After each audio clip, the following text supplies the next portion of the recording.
Muito boa noite, sejam bem-vindos ao Congespa 2024. Hoje, nós vamos falar sobre gestão de compliance e antissuborno, e o impacto que isso tem trazido no mercado, seja ele no mercado internacional ou mercado nacional. Antes de mais nada, eu queria tomar a liberdade de me apresentar. Eu sou Cláudio Grilo, sou especialista em programas de compliance, programas de integridade, ESG. Sou auditor líder em várias normas, incluindo essas que nós vamos falar sobre hoje, né? Que fala sobre antissuborno, anticorrupção e compliance de modo geral, entre outras. Sou diretor de uma empresa de consultoria chamada Qualtech e eu tenho mais de 36 anos de mercado trabalhando nessas áreas. E a Qualtech, além de ter os seus 36 anos, como já falamos, né? Ela já atendeu mais de 1.000 clientes em todo o território nacional. Temos clientes em Portugal, temos clientes no Panamá, Peru e Equador. Já atendemos mais de 17 mil profissionais treinados, além de um número enorme de auditorias, né? A gente nem coloca aqui porque não tem razão de ser. Dentro da parte de gestão ou sistemas de gestão, já trabalhamos com mais de 535 unidades certificadas, sendo 104 delas certificadas em antissuborno, anticorrupção, e 9 delas em programas de compliance. Então, essa é a Qualtech. Mas eu não vou perder muito tempo sobre isso, não. Eu acho que o importante é a gente falar um pouco sobre o nosso assunto. Eu queria, para que a gente possa apresentar como incorporar o compliance na empresa, torná-lo um processo perene, sustentável. É importante falar um pouco sobre o compliance. Efetivamente, o que é compliance? O termo de compliance, o que significa? O termo de compliance significa estar em conformidade de acordo com uma série de obrigações. Sejam elas obrigações, significam que são aquelas obrigações que a organização deve atender como requisitos, sejam eles requisitos mandatórios ou sejam eles requisitos voluntários. O que são requisitos voluntários? São aqueles requisitos que a empresa escolhe em cumprir. Então, vou dar alguns exemplos para vocês. Vamos falar um pouquinho sobre obrigações de compliance mandatórios. Legislação, leis, né? Permissões, licenças, orientações emitidas por agências reguladoras, decisões de cortes de justiça e assim sucessivamente.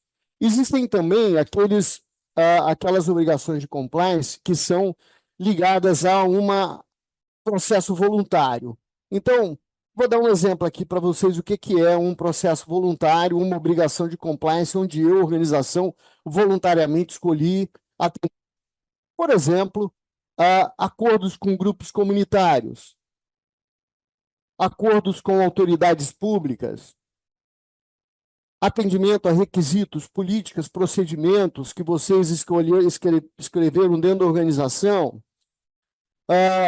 Por exemplo, princípios voluntários, como agora foi lançado pela CGU, né, o Pacto Brasil pela Integridade. Então, se eu opto em fazer parte do Pacto Brasil pela Integridade, obviamente, ela se tornou uma obrigação que eu devo cumprir. Então, esses são alguns exemplos que a gente pode estabelecer como sendo exemplos ligados à parte de obrigações voluntárias. Um outro exemplo, normas setoriais, códigos de ética setoriais e assim sucessivamente. Uma questão que tem sido muito discutida, muito debatida, diz respeito eu tenho sido muito questionado sobre a aplicabilidade de um programa de compliance no que diz respeito a tamanho e tipo de negócio de uma organização. Muitas vezes eu tenho sido questionado ou sendo ponderado, na verdade, questões do tipo assim, minha empresa é pequena, nosso campo de atuação é restrito, enfim, etc. Basicamente, são os dois pontos que a gente tem escutado. E isso como tendo sendo usado como, por exemplo, uma alegação de não ter um compliance implementado de uma maneira efetiva. Eu acho que um programa de compliance ele tem que ser levado em consideração a questão de proporcionalidade, isso é, deve ser proporcional, e suficiente. Proporcional significa estar apropriado ao contexto operacional da organização. Considerar contextos legais, considerar contextos sociais, considerar contextos culturais, financeiros, partes interessadas, enfim, uma série de considerações para que você possa estabelecer o seu sistema de compliance dentro daquilo que a sua organização precisa e requer para que ela possa ser sustentável, possa ser perene. Então, aqui é uma das questões importantes. A aplicabilidade de uma organização, de um sistema de compliance de uma organização, ela existe em qualquer organização, desde que a gente tenha o bom senso, né, e a metodologia correta de fazer ela de forma proporcional e suficiente. Como eu citei anteriormente, né, as organizações devem ter um programa, um sistema. Eu gosto de falar o termo sistema, que programa às vezes dá a sensação de início, meio e fim, mas enfim, deve ter um programa, um sistema de compliance para que possa ter sucesso a longo prazo. Não tem jeito. Mais uma vez, qualquer organização de qualquer porte, complexidade, setor, né, deve aplicar os requisitos, ou pode, eu acho que o termo deve é melhor do que pode, aplicar os requisitos no sistema de gestão de compliance, seja ele um sistema de gestão especificamente de compliance voltado ao antissuborno, ou um compliance de integridade um pouco mais amplo, que venha abordar, por exemplo, questões de fraude, corrupção, como já dito, lavagem de dinheiro, formação de cartel e etc. Esse tipo de estrutura de compliance, de integridade, vai dar à organização um claro entendimento do seu contexto, das suas operações de negócio, das suas obrigações resultantes, dos seus riscos, que eu acho que esse é um ponto fundamental. E aí, com base nesse contexto, nas suas obrigações, nos riscos, você consegue implementar passos razoáveis para cumprimento dessas obrigações e mitigação de riscos que possam vir a trazer grandes danos para a companhia. Com a utilização, por exemplo, da ISO 37301, que é a norma de sistema de gestão de compliance, como referência, é muito fácil de você implementar um sistema alinhado a esses requisitos. Não tem grandes problemas de aplicação em pequenas e médias empresas. Por quê?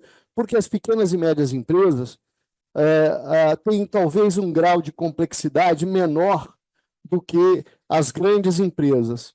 Então, com certeza, a aplicação e o conceito hoje que nós vamos conversar da aplicação da 37001 antissuborno e da 37301 sistema de compliance, ela vai com certeza melhorar as práticas organizacionais, vai fazer com que a gente tenha uma perenidade da organização e assim sucessivamente. Eu vou falar mais à frente um pouquinho sobre os requisitos das normas, mas é legal que a gente comece a enxergar um pouco a aplicabilidade dos requisitos dentro da nossa organização. E aí, assim, como foi dito, né, as organizações que almejam ter sucesso ou sejam bem-sucedidas a longo prazo, elas precisam estabelecer uma cultura de compliance, né?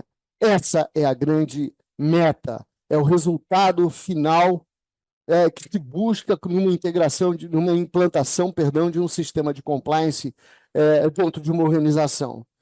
É importante que, mais uma vez, consideremos todos os contextos, tal, mas é importante olhar que a empresa vai será bem-sucedida ao longo da sua vida, na medida em que ela começa a ter uma cultura de compliance, onde as pessoas estão imbuídas, conhecem, sabem, têm a atitude de seguir as regras da companhia, sejam elas regras legais, sejam elas regras voluntárias, portanto, obrigações, sejam políticas, procedimentos e etc. e tal. O compliance, na verdade, ele vai se tornar extremamente sustentável dentro da organização quando você incorpora na cultura. Não tem jeito. E a cultura diz respeito a comportamento, né? Comportamento e na atitudes de todas as pessoas que trabalham dentro da organização. E aí tem um ponto importante, que é o quando eu chamo a hora da verdade. Isso é, uma cultura de compliance você pode medir na medida em que você tem os seus colaboradores sabendo agir quando há a necessidade da ação. Pô, é óbvio, né, Cláudio? Não, mais ou menos. Porque eu vou dar um exemplo para vocês. Vamos pegar um exemplo de presentes. Eu recebo lá na minha casa um presente que está fora dos processos estabelecidos pela organização, das linhas de conduta que são estabelecidas pela organização. Eu posso receber, se não existir uma denúncia ou alguma informação que eu recebi esse presente, provavelmente a empresa não vai saber. O que é a hora da verdade? É eu receber esse presente na minha casa, por exemplo, e saber se ele está ou não está dentro da política da companhia. Em não estando, eu não preciso perguntar para ninguém se eu posso aceitar ou não. Eu sei qual é a regra do jogo. Então, isso, por exemplo, é uma hora da verdade. É quando a pessoa vai ter que tomar uma decisão levando em consideração os valores, os princípios, as políticas da companhia. E aí, não tenham dúvidas, né? No atual cenário empresarial de alta complexidade, alta regulamentação, o processo de compliance ele se tornou uma das preocupações centrais de qualquer organização de qualquer porte. Desculpa insistir nisso, mas é importante que a gente entenda essa questão. Só que eu estou falando muito em cultura, né? Eu queria só parametrizar o que seria uma cultura de compliance. Fazendo uma abordagem de definição de cultura, por exemplo, a gente pode dizer que cultura é um conceito extremamente amplo, né? E que representa um conjunto de tradições, crenças, costumes, de um determinado grupo social. A cultura também ela pode ser definida por um comportamento por meio de aprendizagem. E essa abordagem, ele foi tema, muito tempo atrás, de um estudo de um britânico chamado Taylor, onde ele definiu a seguinte questão, que a cultura é todo aquele complexo que inclui o conhecimento, crenças, arte, moral, lei e os costumes e de todos os outros hábitos, né? E gera capacidade pelo homem como membro da sociedade. Se eu transportar isso, legal, isso é bacana, tá, mas se eu transportar isso em cultura de compliance, né, no que diz respeito, cultura de compliance são valores, ética, crenças e conduta que existem dentro de uma organização e que interagem com as estruturas, os sistemas de controle, para produzir normas comportamentais que contribuem para a execução de uma atitude de compliance, uma atitude de conformidade de forma correta. Na verdade, é fazer com que as pessoas, em todos os níveis, mais uma vez, saibam como agir com base nos valores e regras da companhia. É a incorporação no dia a dia do comportamento de estar em conformidade com legislações, políticas, procedimentos, leis e etc. Né? Importante também aqui lembrar que cultura, ou cultura de compliance, né, ela é um processo absolutamente dinâmico. Tem uma fase do Peter Drucker que eu gostaria só de, para finalizar esse slide, de falar. Peter Drucker, todo mundo sabe, ele é o pai da administração moderna, né, ou entre um deles. E ele ele citou uma frase que eu achei fantástica. Ele falou assim, a cultura come a estratégia no café da manhã. O que significa isso? Não adianta, né, eu ter uma estratégia muito bem desenhada, muito bem criada, se eu não tenho uma cultura organizacional que vá fazer com que essa estratégia aconteça. Então, é importante gerar uma cultura dentro da organização de estar em conformidade com todos os valores da companhia. Estar preocupada, gerar uma cultura de preocupação em cumprir regras, em cumprir políticas, em cumprir códigos. Então, esse é um trabalho aqui, é muito fácil falar. Pô, Cláudio, é fácil pra caramba. Vamos... Não, não é. Eu entendo perfeitamente que trabalhar a cultura é algo de médio e longo prazo.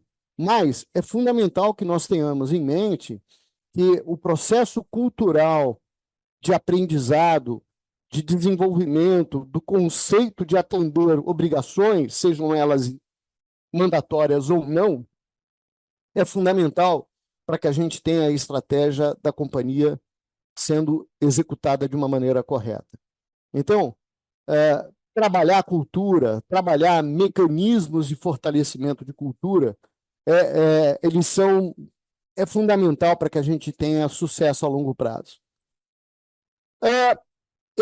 Vamos falar um pouquinho sobre essas duas normas, a ISO 37001 e a ISO 37301.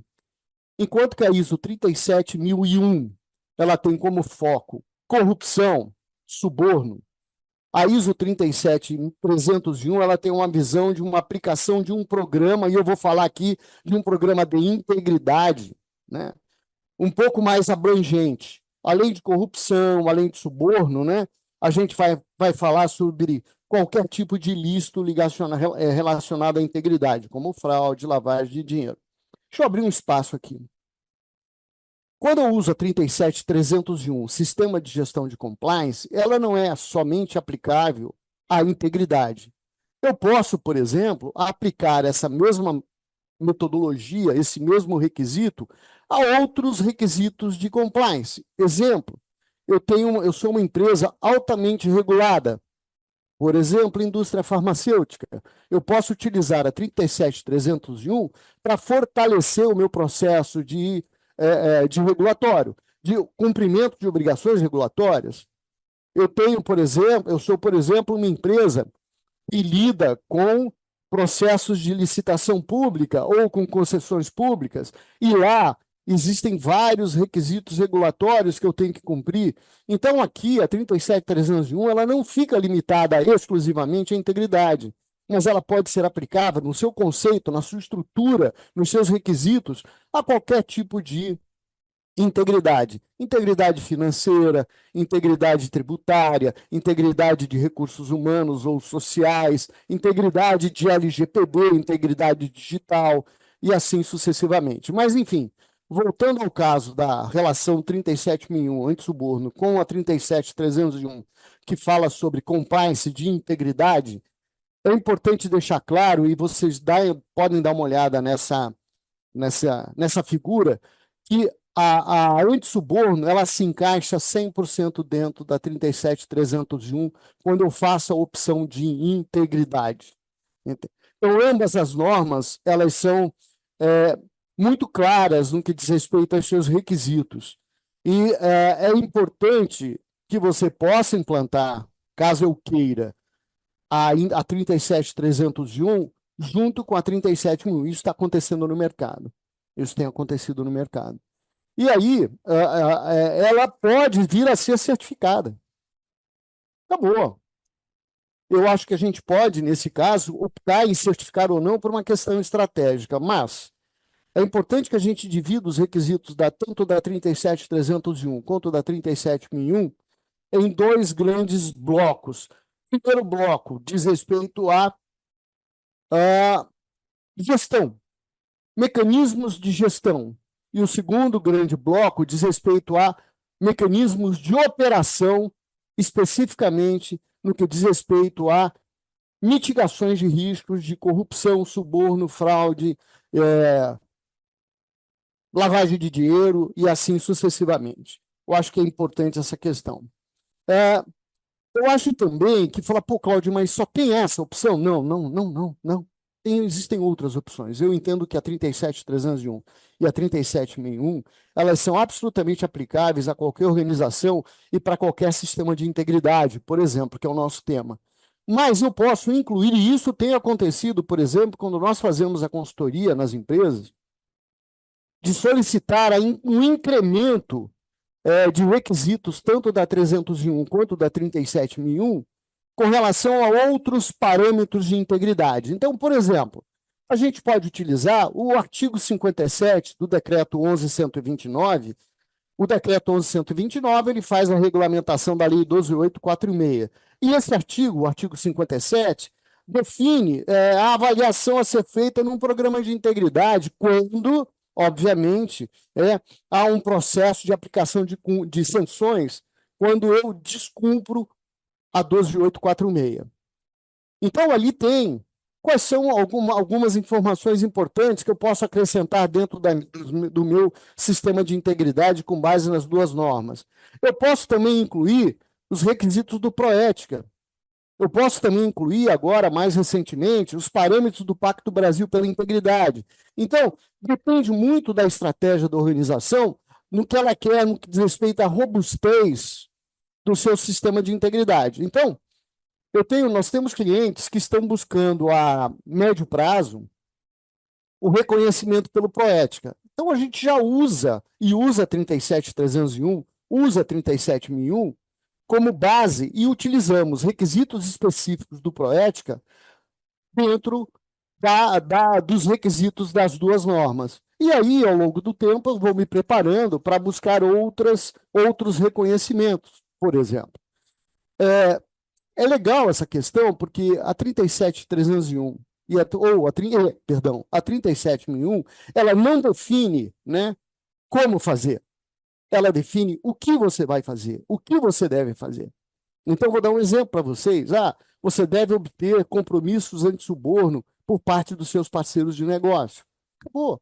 A forma como eu vou obter esse compromisso diz respeito à minha metodologia, à minha organização. Cabe a ela estabelecer os mecanismos. Quando você vai em requisitos específicos de Proética, por exemplo, lá cita, dá um exemplo, comunicação, a necessidade do presidente da companhia, a necessidade de outros líderes da companhia estarem comunicando para todas as pessoas a importância de um programa de integridade. Então, aqui já tem também requisitos um pouco mais profundos. Então, você juntando os requisitos de Proética, ou do Pacto Brasil pela Integridade, os requisitos da 37.301 e 37.001, você começa a criar uma robustez maior. Pô, Cláudio, mas é necessário mesmo incluir Proética, incluir o Pacto Brasil pela Integridade? Não, claro que não.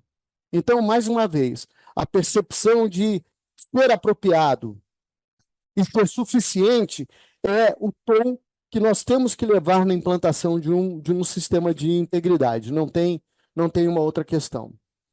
Quando a gente fala em corrupção, fala em ilícito, né? A gente tem um processo, tem essa pirâmide, onde eu tenho três grandes fatores a serem trabalhados: a intenção, a oportunidade e a atitude. A intenção é quando eu tenho dentro da minha empresa a vontade, a intenção de fazer a prática do ato ilícito. A oportunidade é quando eu tenho ferramentas, quando eu tenho mecanismos dentro da empresa que permitem a execução do ilícito, isso é, eu tenho a oportunidade de executar. E eu tenho a atitude, que é a ação propriamente dita. Quando a gente fala em prevenção, detecção e resposta a ilícito, que são os pilares de um sistema de integridade, os pilares principais, né? A gente tem que combater da seguinte forma, pelo menos do meu ponto de vista. Como é que você combate a oportunidade? Eu combato a oportunidade e a atitude através de uma avaliação de risco extremamente bem feita e o estabelecimento de medidas de controle, sejam financeiras ou não financeiras, que vão suportar, né, a mitigação desses riscos. Portanto, mitiga a execução e mitiga a oportunidade da prática do ilícito. A intenção, para mim, ela está muito também ligada à cultura das pessoas, a forma como as pessoas pensam. E aqui, claro, medidas de controle mitigatórias, né, vão ajudar. Mas eu entendo que o trabalho da mitigação de intenção está diretamente ligado com comunicação eficaz, treinamentos, conscientização. Então, quando a gente fala em trabalhar intenção, atitude e oportunidade, a gente está falando em criar mecanismos de conscientização, de comunicação eficaz, de treinamento, de ações mitigatórias, medidas de controle mitigatórias para reduzir a oportunidade e para reduzir a atitude. E é claro que para colaborar com tudo isso, eu preciso ter uma regra de balanço de consequência. Isso é, na medida em que existe uma situação, tanto que eu tenho, não existe risco zero. Não existe risco zero. Tanto que um dos principais pilares são pilares de resposta, né? Pilares de detecção e pilares de resposta. Então, na medida em que acontece um ato ilícito comprovado dentro da organização, eu tenho que responder. E uma das respostas é balanço de consequência. Não tenha dúvida. Não tem como não sair dessa questão. E na questão do balanço de consequência, ela não pode ser dependendo do grau hierárquico da companhia. Eu tenho que ter uma igualdade, uma isonomia de atitude quando há um ato ilícito dentro da minha organização. Então, essa é uma questão importante nesse processo. Eu vou falar um pouquinho sobre o que a gente tem encontrado, né, durante esses últimos 7, 8, 10 anos de experiência na implantação de sistemas ou de programas de integridade. Primeira coisa é uma grande preocupação por parte das empresas em relação a seus terceiros, né, que é o que se chama compliance de terceira parte. Alguns problemas acontecidos de prática de corrupção junto a agente público foram feitos por fornecedores, agentes intermediários, despachantes, e assim sucessivamente. Então, essa é uma preocupação muito recorrente, que é o grande foco em saber com quem lido, quem é o meu parceiro e quais são as preocupações que eu tenho de mitigação de integridade por parte desses, ter acordos, né, de integridade por parte dessa terceira parte, desses terceiros que trabalham em meu nome. Uma outra questão que a gente está vendo existe muita exigência por parte de clientes. Então, os clientes, né, estão exigindo de seus parceiros de negócio. A gente tem, por exemplo, clientes da área de informática, né, que estão sendo demandados a implantação de integridade porque os seus principais parceiros, fornecedores de soluções, eles estão exigindo a implantação de 37001 ou de sistemas de compliance. Uma outra questão também é o seguinte: os próprios investidores, né? Exigência de empresas investidoras, sejam elas empresas investidoras nacionais ou internacionais. Eu vou dar um exemplo para vocês muito claro. A gente tem um cliente que é uma empresa de investimentos, né, internacional. Ela tem ativos mundiais em torno de 302 bilhões de dólares, né, e com investimentos ativos em mais de 50 países. Onde e qualquer empresa que ela venha a investir ou que ela investiu no Brasil, ela exige a certificação anti-suborno e futuramente vai exigir uma expansão na sua certificação da ISO 37301, isso é, na área de compliance. Então, a gente tem o privilégio, nesse caso, de nós sermos os parceiros dessa organização na implantação de programas de integridade nas empresas em que eles investem. Uma outra questão são empresas que fizeram um acordo de leniência em uma determinada data. Eu, particularmente, trabalhei em algumas delas, onde existia dentro do acordo o processo de certificação da ISO 37001. Empresas com atividades fora do Brasil ou que estão em locais com riscos de integridade. Vou dar um exemplo para você: África, América do Sul, América Latina, né? Nós temos a nossa operação no Peru, foi em cima disso, a nossa operação no Panamá foi em cima disso. Elas estão também exigindo que as suas filiais possuem um programa de integridade. Muitas empresas possuem uma estratégia de fortalecer o seu programa de integridade através de uma implantação voluntária. Não há nada estratégico para ela. Então, ela traz isso, ela coloca uma maior robustez no seu programa ou cria um programa de integridade com base na estratégia para buscar, por exemplo, outros mercados, enfim. Processos de concessão, processos de venda para governo começaram a ter pontuações muito claras com relação a ter programas de integridade, isso pontua positivamente dentro de um processo de concessão, dentro de um processo de relacionamento de venda com o governo. Uma outra coisa é a própria mitigação de risco, né? A empresa quer mitigar seus riscos de compliance e, portanto, ela estabelece um programa de integridade bastante adequado. Não há hoje, por exemplo, qualquer segmento de mercado, contexto de organização, que não se preocupe em incluir na sua estratégia um programa de integridade. Mais uma vez, voltando. Lembrando que o programa de integridade ele é proporcional e suficiente. Então, aqui não tem nada assustador. Poxa, eu vou aumentar os custos da minha organização. Não, não vai. Ao contrário, você vai protegê-la com relação a possíveis, por exemplo, impactos financeiros, né?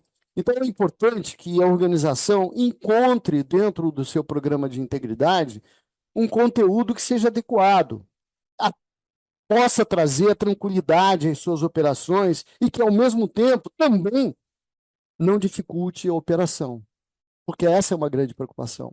Pô, mas eu vou criar regras que possam vir a dificultar a implantação, a venda, ou a minha estratégia, ou a minha operação. Não, não é. Por isso que, mais uma vez, me perdoem, suficiente e proporcional, né?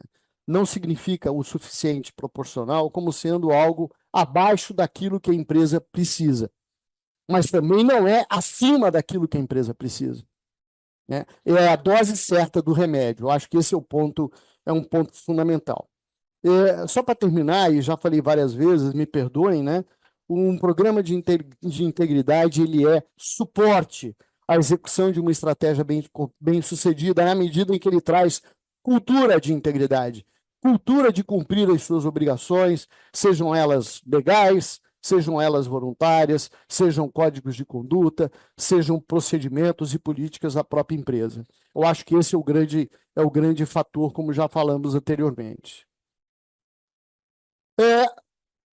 Vários segmentos de mercado estão buscando, e eu trouxe alguns, né, onde já trabalhamos, entre outros, trabalhamos em outros segmentos de mercado. Mas, por exemplo, você vê aí, ó, indústria de produção e distribuição de alimentos, comitês esportivos. Eu vou tomar a liberdade de fazer uma inconfidência aqui, que não traga nenhum problema para ninguém, mas o Comitê Paralímpico Brasileiro pretende ir para as Paralimpíadas de Paris, certificado em integridade.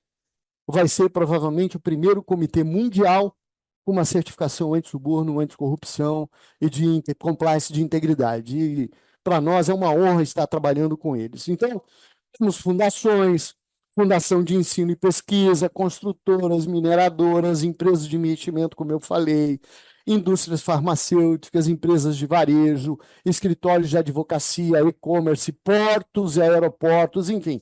Hoje não há nada que restrinja a aplicabilidade no sistema de integridade. Quais são as principais consequências em cumprir ou não cumprir, ter ou não ter um sistema de integridade? Eu acho que o primeiro delas é impacto na imagem, né? Muitas empresas hoje possuem sua imagem ou fortalecida, ou não fortalecida, ou degradada por questões relacionadas à integridade. Tem a questão da reputação, tem a questão de impactos financeiros, né? Tem a parte de perda de clientes e negócios, fuga de talentos. Muitas organizações estão perdendo talentos, pessoas importantes, ou porque elas infringiram a 12846, ou porque elas sentem que a empresa no qual ela trabalha não tem uma percepção, não tem uma visão de manutenção de integridade. Portanto, ela vai buscar maior empregabilidade, maior segurança. Eu tenho visto isso. Então, lamentavelmente, isso acontece e é importante. E, além do que, a própria 12846, né, que foi de 2013, que é a Lei Anticorrupção Brasileira, estabelece no seu artigo 2 a questão da responsabilidade administrativa. O que fala o artigo? E eu vou ler para vocês. Eu não sou não estou com ela na cabeça, eu vou me permitir ler. As pessoas jurídicas serão responsabilizadas objetivamente no âmbito administrativo e civil pelos atos lesivos previstos na Lei 12.846, praticados em seu interesse ou benefício, exclusivo ou não. A responsabilidade civil objetiva é aquela que advém da prática de algum ato ilícito ou de uma violação do direito de terceiro e que, para ser comprovada, independe, por parte do prejudicado, da comprovação de culpa ou dolo do agente causador do dano, ou seja, parte-se da noção de culpa presumida. O artigo 3 fala que a responsabilização da pessoa jurídica não exclui a responsabilidade individual dos seus dirigentes, ou administradores, ou de qualquer pessoa, natural, autora, coautora ou partícipe do ato ilícito. E aí fala sobre algumas outras questões. Então, por exemplo, se você vai adquirir uma empresa que está numa situação, né, dessa, ela fala que subsiste, por exemplo, a responsabilidade da pessoa jurídica na hipótese de uma alteração de contrato, de uma incorporação, de uma fusão e assim sucessivamente. Ainda continuando, né, ela fala o seguinte, que na esfera administrativa são aplicadas às pessoas jurídicas consideradas responsáveis pelos atos lesivos previsto na 12.846, multa no valor de 0,1, portanto, 1/10 a 20% do faturamento bruto do último exercício anterior à instauração do processo administrativo. O impacto financeiro é absurdo. É absurdo. Muitas empresas que passaram por essa situação e que infringiram a 12.846 automaticamente entraram em recuperação judicial. Por quê? Porque o valor da multa é extremamente grande. Então, eu acho que é bacana a gente ficar, não só olhar pelo financeiro, claro, o financeiro é fundamental, ele pode acabar com uma organização, mas eu queria também olhar sobre outro aspecto, sobre imagem, sobre reputação, sobre como eu que trabalho dentro da empresa vou me sentir trabalhando numa empresa que está sendo ligada a um processo de corrupção. Eu acho que essas são questões importantes. Eu trouxe algumas informações para vocês no que diz respeito ao impacto financeiro. Então, você vê aí, ó, uma multinacional foi pega pela lei americana, chamada FCPA, né, por prática de corrupção no Brasil e tem 621 milhões, né, a serem pagos de multa por corrupção. Teve uma empresa que vai pagar por multa 6,5 milhões de dólares para encerrar a investigação sobre possíveis violações da lei sobre prática de corrupção no exterior, que é a tal da FCPA. A empresa X, eu não posso falar, vai pagar 1 bilhão de dólares em multas por casos de corrupção, com base na lei do FCPA, na lei americana. Temos aí, lamentavelmente, a questão da história do Corinthians, que a empresa patrocinadora rompeu o acordo com o Corinthians em função de descumprimento de uma cláusula que fala sobre cláusula anticorrupção. E lá tinha um valor de aporte de entre 24 e 26, se eu não estou enganando, de 370 milhões. Uma outra situação, caso de corrupção numa empresa X, vai pagar 4 bilhões em multas, né, por subornar a autoridade em 16 países ao redor do mundo. Então, são impactos financeiros que são absolutamente inimagináveis, por exemplo, em pequenas, médias e grandes organizações. Mas existe a proporcionalidade como previsto pela 12.846. A questão aqui não é só financeiro. Claro, financeiro é fundamental. Mas lembrando, poxa, eu tenho reputação, eu tenho imagem, eu tenho clima organizacional, tudo isso dentro de uma organização que possa vir estar relacionada com um processo de integridade, seja ela suborno, corrupção, lavagem de dinheiro, formação de cartel e etc. Eu acho que alguns benefícios, eu vou citar muito rapidamente, o cumprimento de obrigações, garantir uma maior uma garantia para os acionistas, né, e diretores sobre mitigação de riscos, pontos positivos de imagem, proteção de reputação, atendimento a diferenciais em processos licitatórios públicos, benefícios em processos de fusão e aquisição, fechamento de novos contratos, abertura de novos negócios, manutenções de clientes, profissionais fortalecidos, tem um erro de digitação, eu peço desculpas, fortalecidos na sua autoestima, melhor desempenho na avaliação de riscos de crédito junto a empresas provedoras de créditos financeiros e assim sucessivamente. Para a gente terminar, eu vou bater um papo sobre a relação de ESG com compliance. E hoje ESG tá muito na moda, entre aspas, moda positiva, né? Quando a gente fala em ESG e compliance, é importante que a gente tem que partir de que existem as dimensões no ESG, que é a dimensão social, ambiental, econômica e uma dimensão também que eu entendo que é institucional. As ODS, que são chamadas, né, elas defendem que é necessário levar ao mundo um caminho mais sustentável, né, com medidas transformadoras. Foram criados 17 objetivos, né, de desenvolvimento sustentável. Dentro desses objetivos existem 169 metas.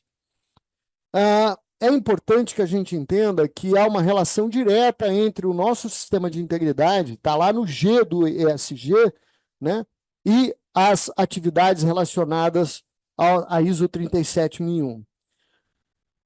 As várias normas ISO, sejam elas 37, 1001, 301, 9000 qualidade, 14000, elas podem ser usadas como suporte ao processo de implantação de ações de medidas de controle para essas ODS. Eu falei da 9000, da 14, segurança de alimentação, a responsabilidade social, 45.000, que é a saúde e segurança, a eficiência energética, etc. Então, é importante que a gente entenda que também as normas de gestão, e especificamente falando da 37001 e da 301, elas suportam a organização nas suas metas de sustentabilidade. E a gente dá um exemplo. Essas são as 17 ações ou objetivos sustentáveis. E, por exemplo, como a 37001 e a 37301 contribuiria ao cumprimento de pelo menos 3 desses objetivos: trabalho decente, crescimento econômico, cidades e comunidades sustentáveis, paz, justiça e instituição eficazes. Especificamente, no caso da paz, justiça e instituições eficazes, a gente fala sobre tem um item lá que é o combate à corrupção em todas as suas formas. Então, muito claro a aplicabilidade dessas normas no que diz respeito ao programa de sustentabilidade dentro da organização.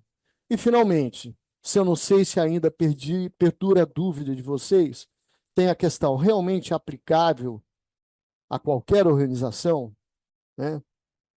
Eu acho que existe aqui alguns pensamentos que a gente precisa trabalhar, né? Reduzir. Primeiro, compliance não é custo. Nunca foi. Compliance é investimento com retorno absolutamente garantido para toda e qualquer organização. Imagina o custo de quando você tem um impacto na imagem e na reputação. Outra coisa diz respeito ao seguinte, eu vou dar um exemplo para você, né? Perda de negócio, né, com relação a uma imagem negativa. Já falamos sobre a multinacional americana, 621 milhões, tá, não sei o quê. Isso já é suficiente. Mas aqui tem a questão do pensamento. É aplicável? Claro que é. A minha organização? Claro que é. Mesmo no contexto que eu opero? Claro que é. Mesmo nas características legais, operacionais? Claro que é. Mesmo no tamanho da minha organização? Claro que é. Mais uma vez, proporcional, suficiente. Esse é o grande lance da implantação de um programa de compliance. E eu gostaria de deixar um espaço para que a gente possa conversar, tirar dúvidas. E eu agradeço imensamente a disponibilidade, a atenção de vocês. Eu gostaria de dizer que foi um grande prazer poder ter essa conversa, bater esse papo. Eu espero que ele tenha atendido às necessidades, às expectativas com as quais vocês vieram. E, independentemente de qualquer coisa, de qualquer questionamento, por favor, aí estão os nossos contatos, os endereços. Podem conectar comigo no LinkedIn. E qualquer questão relacionada à integridade, a sistemas de compliance, né? Eu teria o maior prazer em responder. Tá ok? Então, mais uma vez, muito obrigado e a gente se fala por aí. Abraço a todos.